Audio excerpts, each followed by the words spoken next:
There's a story biologists tell about a penguin they found in Antarctica. They called him deranged. While the rest of his colony was doing what penguins do, huddling for warmth, fishing, surviving, this one penguin turned around and walked inland, alone, toward the mountains, toward nothing. They tried to redirect him, picked him up, brought him back to the ocean, and every single time he'd turn around again and walk. Here's the thing. This isn't really a story about a penguin. It's a story about you, about me, about every person who's ever stood in the middle of their life and thought, what's the point of all this? See, that stick figure walking away, that's Everyman. That's the guy at the office who stops mid-spreadsheet and stares out the window. That's the woman who ghosts her own birthday party. That's anyone who's ever felt the weight of the biological program pressing down on them like a 1,000-pound blanket. We're all running the same software, more or less. Survive, reproduce, consume, build a nest, literal or metaphorical, stock the fridge, pay the mortgage, pass on your genes. The biological program is elegant in its simplicity. It kept our ancestors alive for millennia. But here's where it gets uncomfortable.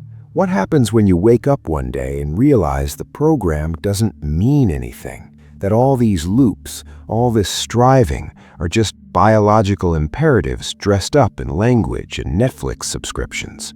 That's existential boredom. Not sadness, exactly. Not depression, though it can look like it from the outside.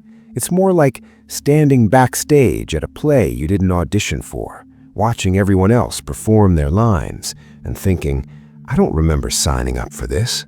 So the penguin walks, and people call him deranged because he's abandoned the script, because he's not playing the game, because in a world that worships survival above all else, choosing not to survive is the ultimate heresy. But maybe, and I'm just throwing this out there, maybe he's the sanest one in the colony. Maybe walking toward the mountains isn't madness.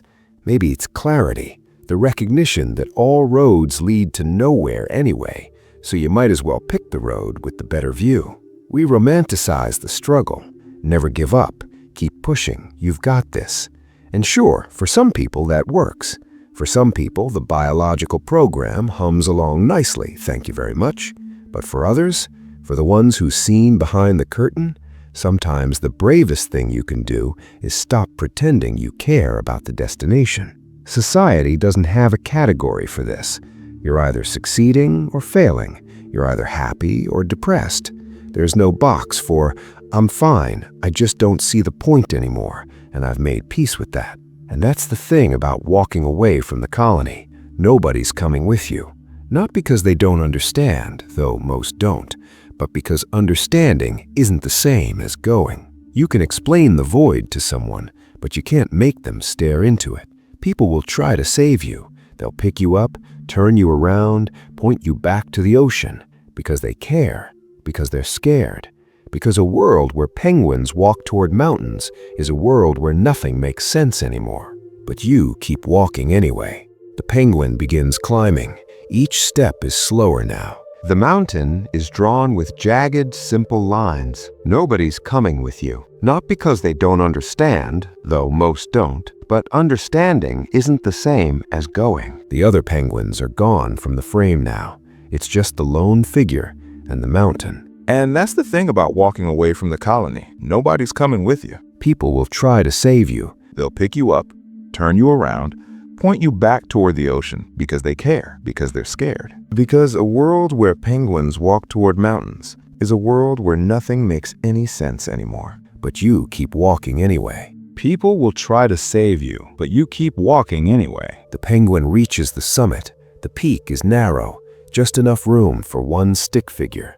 In front of him, a simple black circle, the void, clean, empty, final.